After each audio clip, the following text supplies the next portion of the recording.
2 de octubre de 1944. Las ruinas de Varsovia están en silencio. El humo aún sale de los sótanos incendiados. Las fachadas se abren como cajas rotas. Las iglesias son esqueletos de ladrillo. Entre los escombros avanzan columnas de combatientes agotados, con brazaletes blanco-rojos ya descoloridos. Entregan sus armas a los alemanes, pero caminan erguidos. Después de 63 días de lucha, el levantamiento de Varsovia ha terminado. Y, mientras la capital polaca es evacuada y preparada para su destrucción sistemática, una pregunta queda suspendida en el aire. ¿Cómo se llegó hasta aquí? A comienzos del verano de 1944, Varsovia llevaba casi 5 años bajo ocupación alemana. Deportaciones, ejecuciones públicas, el gueto destruido en 1943, redadas constantes. La ciudad vivía en una mezcla de rutina y terror. Sin embargo, bajo la superficie existía un estado clandestino. Escuelas ilegales, tribunales secretos y, sobre todo, el Armia Krajowa, el Ejército del Hogar, la principal organización de resistencia leal al gobierno polaco en el exilio de Londres. En julio, el Frente del Este se acercó de forma dramática. La ofensiva soviética Lublin-Brest rompió el frente alemán, y las avanzadas del Ejército Rojo alcanzaron el Vístula, a las afueras de la capital. De repente, la gran apuesta que los polacos habían discutido durante meses dejó de ser teórica. Si Varsovia era liberada por los soviéticos sin que la resistencia se mostrara, Moscú podría presentarse como el único liberador y arrinconar políticamente al gobierno polaco de Londres. Si la ciudad se levantaba antes, podía demostrar que Polonia no era un vacío que esperaba ser ocupado, sino un país con su propio ejército, su propia autoridad, su propia bandera. El 31 de julio. Informes confusos sobre tanques soviéticos en los suburbios orientales aceleraron la decisión. El comandante del Armia Krajowa, el general Tadeusz Bur-Komorowski, aprobó la orden. La insurrección comenzaría el 1 de agosto a las 17 horas, la hora V de Wybuch, estallido. El 1 de agosto de 1944, poco antes de las 5 de la tarde, en decenas de puntos de Varsovia se escuchó el mismo sonido. Cerrojos de fusil, bombas caseras chocando en mochilas, voces que rompían años de susurros. Entre 20.000 y 40.000 combatientes del Armia Krajowa, la mayoría muy jóvenes, salieron a la superficie. Apenas unos 2.500 estaban bien armados con fusiles y ametralladoras. El resto llevaba pistolas, granadas artesanales, botellas incendiarias o nada. Frente a ellos, guarniciones alemanas, mejor equipadas, con unos 15.000, 16.000 hombres, que pronto serían reforzados. Las primeras horas fueron caóticas y a la vez electrizantes. Los insurgentes capturaron comisarías, almacenes de armas, edificios administrativos. En varios barrios, Śródmieście, Wola, Ochota, Powiśle, la población civil levantó barricadas con tranvías volcados, mobiliario, sacos de arena, incluso pianos. Por un momento, Varsovia pareció recuperar el control de sus calles. En balcones y tejados aparecieron banderas blanco-rojas. Donde antes había letreros en alemán, surgieron carteles improvisados en polaco. Pero la matemática de la guerra urbana era implacable. Las posiciones alemanas clave, puentes, aeródromo, grandes nudos ferroviarios, se mantuvieron. Y las municiones polacas, acumuladas durante años de clandestinidad, se consumían en días. La respuesta alemana fue rápida y brutal. Para aplastar el levantamiento, Berlín no solo envió refuerzos de la Wehrmacht, sino unidades especiales conocidas por su ferocidad. El grupo de combate de Heinz Reinefeld, la brigada de castigo de Oskar Dirlewanger, el contingente de Bronislaw Kamiński, entre otros. En el barrio de Wola, la represión se convirtió en masacre. Entre el 5 y el 8 de agosto, escuadrones alemanes y colaboradores barrieron manzana tras manzana. Sacaban a civiles de sótanos y portales y los fusilaban en patios, fábricas, iglesias. Mujeres, ancianos, niños. Las estimaciones de víctimas solo en Wola varían de 40.000 a 50.000. Algunas fuentes hablan de hasta 100.000 en todo el distrito y el vecino Ochota. La intención era clara: sembrar tal terror que la ciudad se derrumbara sin necesidad de combatir calle por calle. Pero el efecto fue el contrario. Las noticias de las matanzas endurecieron la voluntad de los barrios que aún resistían. Para los combatientes del Armia Krajova, ya no era solo una operación político-militar. Se había convertido en una lucha por la mera supervivencia de la población de Varsovia. Mientras tanto, al otro lado del río Vístula, los soviéticos se detuvieron. Las unidades del Ejército Rojo que habían llegado a las cercanías de la ciudad frenaron su avance. Artillería y tanques se quedaron a la vista de las ruinas orientales, pero sin entrar en la batalla por el centro de Varsovia. Aquí, la historia entra en una zona gris. Algunos historiadores militares, como David Glantz, han argumentado que el Ejército Rojo estaba simplemente agotado, que los contraataques alemanes en la zona de Wołomin y Radzymin frenaron cualquier intento serio de cruzar el Vístula en agosto de 1944. Según esta interpretación, disputado, la ayuda soviética habría sido militarmente imposible en ese momento. Otros investigadores, apoyándose en documentos soviéticos desclasificados tras 1991, señalan órdenes explícitas de Stalin de limitar el contacto con el Armia Krajova, desarmar unidades polacas en zonas ya liberadas y no permitir que la resistencia de Londres tomara Varsovia. Para esta lectura, también disputado, dejar que el levantamiento se desangrara fue una decisión política. Eliminar a una fuerza potencialmente hostil al futuro régimen comunista en Polonia. Para los combatientes dentro de la ciudad, la discusión académica no existía. Lo único palpable era el silencio del otro lado del río. La única ayuda externa sostenida vino del aire.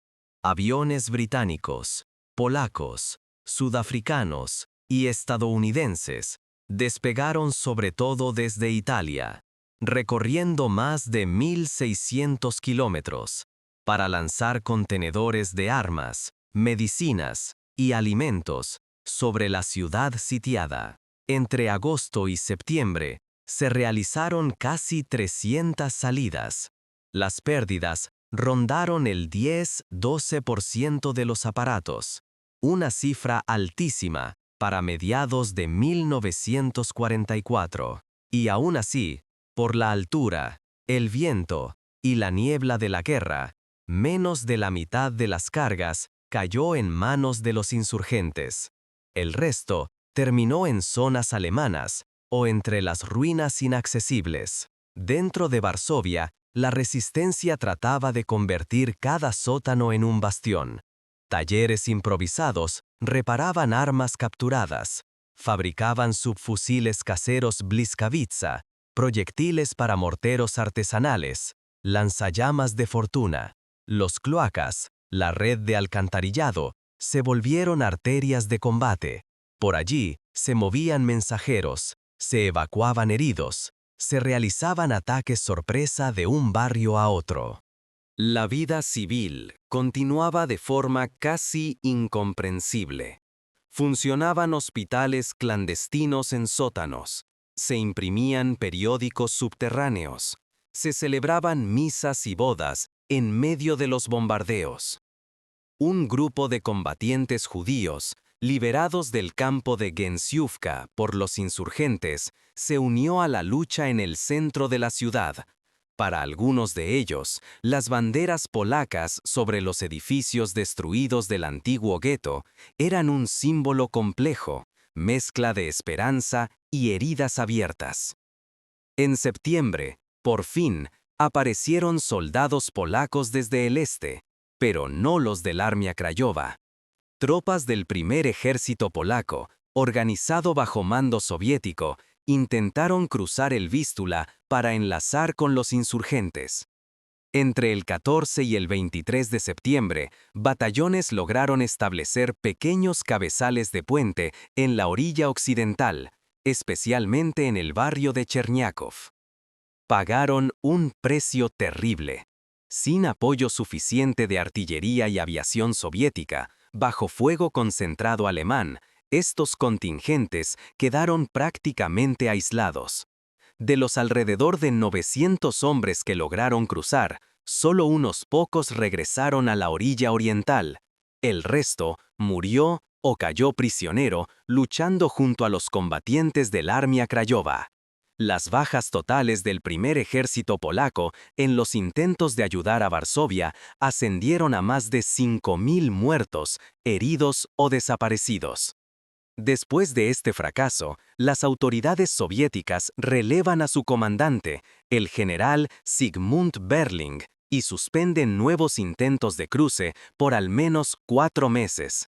Para Varsovia, fue la confirmación de que no habría rescate. A finales de septiembre, la ciudad insurgente se había reducido a 3 bolsas principales: el centro, Joliborz y Mokotów. Los alimentos escaseaban, el agua potable era un tesoro, los hospitales rebosaban heridos sin medicinas ni anestesia. Los bombarderos y artillería alemanes aplicaban una estrategia de destrucción sistemática: edificio que resistía, edificio arrasado. El 27 de septiembre, Mokotów cayó. El 30, Joliborz fue aplastado tras una ofensiva final. En el centro, Burko-Morovsky y el mando del Armia Krajowa comprendieron que seguir combatiendo solo añadiría cadáveres a una derrota ya decidida. Sin perspectivas reales de ayuda externa y con la población civil al límite, iniciaron negociaciones. El 2 de octubre de 1944 se firmó la capitulación. Paradójicamente, fue una de las pocas victorias parciales de los polacos. Tras semanas de ejecuciones sumarias, los alemanes aceptaron reconocer a los combatientes del Armia Krajowa como prisioneros de guerra, no como bandidos. Cerca de 15.000 insurgentes fueron enviados a campos de prisioneros en el Reich. Otros 5.000, 6.000 optaron por intentar mezclarse con los civiles, esperando continuar la lucha en la clandestinidad. Para la población civil no hubo concesiones. Entre 350.000 y 500.000 habitantes fueron expulsados de la ciudad y concentrados en el campo de tránsito de Pruszków. Decenas de miles fueron enviados a campos de concentración o trabajo forzado. El resto dispersado por la Polonia ocupada. Luego comenzó el trabajo metódico de borrar Varsovia del mapa. Dinamitaron edificios históricos, quemaron barrios enteros, desmontaron fábricas ladrillo a ladrillo. Se calcula que entre el 80 y el 90% de la ciudad quedó destruida. El costo humano fue igual de devastador. Unas 15.000 personas de la resistencia murieron o desaparecieron. Las cifras de víctimas civiles varían, pero rondan los 150.000, 200.000 fallecidos. Las pérdidas alemanas se estiman en torno a 10.000–16.000 bajas. Cuando el Ejército Rojo reanudó su ofensiva en enero de 1945 y entró en las ruinas de Varsovia el día 17, ya no quedaba ciudad que liberar. Lo que había sido una capital europea se parecía más a un paisaje lunar cubierto de nieve. En los años posteriores, el recuerdo del levantamiento quedó atrapado entre narrativas rivales. Para muchos polacos fue un acto heroico, la mayor insurrección urbana contra la Alemania nazi en toda Europa, una prueba de que la nación no aceptó pasivamente su destino.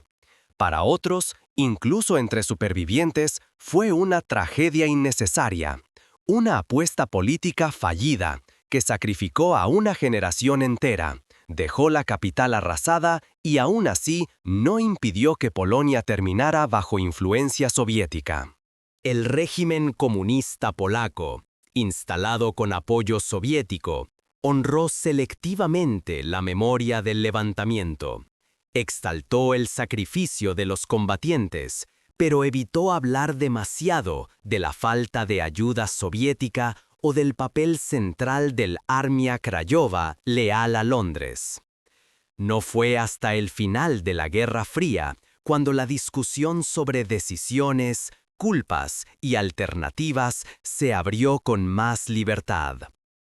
Hoy, al recorrer el Museo del Levantamiento de Varsovia o las placas que marcan barricadas, hospitales improvisados y puntos de ejecución, la ciudad reconstruida convive con la ciudad ausente.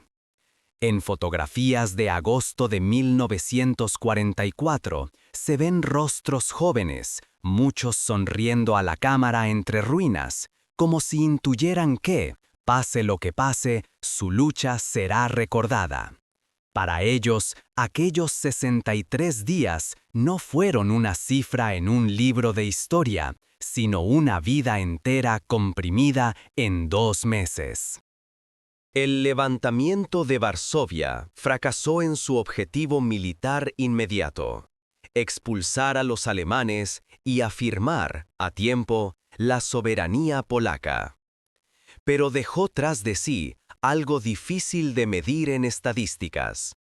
En las ruinas de esa ciudad destruida nacieron relatos, símbolos, cicatrices y lecciones que seguirían marcando la historia de Polonia durante décadas. Y quizás por eso, cada 1 de agosto a las 17 horas, cuando las sirenas suenan en Varsovia y el tráfico se detiene durante 1 minuto, no se conmemora una simple derrota. Se recuerda a una ciudad que, aun sabiéndose sola, decidió levantarse, y a todos los que, entre el humo y el polvo, eligieron resistir cuando las probabilidades eran prácticamente nulas.